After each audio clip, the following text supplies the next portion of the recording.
নমস্কার, পমস জিকে এবং জে ওয়ার্ল্ডে আপনাদের স্বাগত। কয়েকদিন আগেই রাজ্যপালের পরামর্শ উপেক্ষা করেই দুই তৃণমূল বিধায়ক সায়ন্তিকা বন্দ্যোপাধ্যায় ও রেয়াত হোসেন সরকারকে শপথ বাক্য পাঠ করিয়েছিলেন বিধানসভার অধ্যক্ষ। এরপর মঙ্গলবারই বিধানসভায় শপথ নিলেন 4 নতুন বিধায়ক। রাজভবনের আপত্তি সত্ত্বেও 4 জন নতুন বিধায়ককে শপথ বাক্য পাঠ করালেন অধ্যক্ষ বিমান বন্দ্যোপাধ্যায়। শপথ নিলেন মানিকতলার বিধায়ক সুপ্তি পাণ্ডে, রানাঘাটের দক্ষিণের বিধায়ক মুকুটমণি অধিকারী, রায়গঞ্জের বিধায়ক কৃষ্ণা কল্যাণী এবং বাগদার বিধায়ক মধুপর্ণা ঠাকুর। এই দিন স্পিকার বলেন, শপথ যে হবে তা আগেই জানানো হয়েছিল।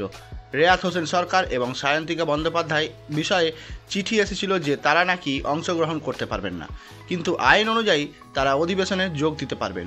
4 বিধায়কের শপথ বিধানসভায় রুল অনুযায়ী করা হবে। এই বিষয়ে যথাযথ রুলিং আছে। এই 4 বিধায়কের শপথ হলো ন্যাচারাল জাস্টিস তাদের এলাকার মানুষের জন্য।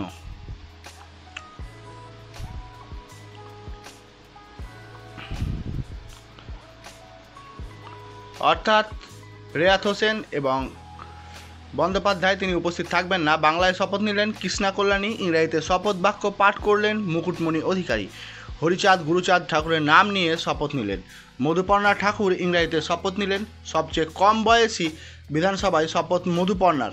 বাগদা বললেন জয় বাংলা জয়। সুপ্তি পাণ্ডেও ইংরেজিতে শপথ নিলেন। শপথ বাক্য পাঠ করালেন অধ্যক্ষ বিমান বন্দ্যোপাধ্যায়।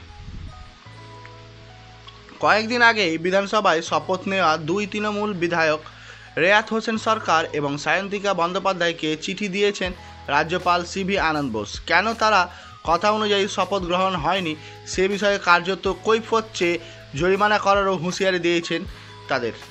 সূত্রের খবর অনুযায়ী চিঠিতে বলা হয়েছে, তাদের নির্দেশ অনুযায়ী ডেপুটি স্পিকারের কাছ থেকে শপথ না নিয়ে বিধানসভায় অংশগ্রহণ করলে তা ভোটাভুটিতে থাকলে বা অসাংবিধানিক হবে তা।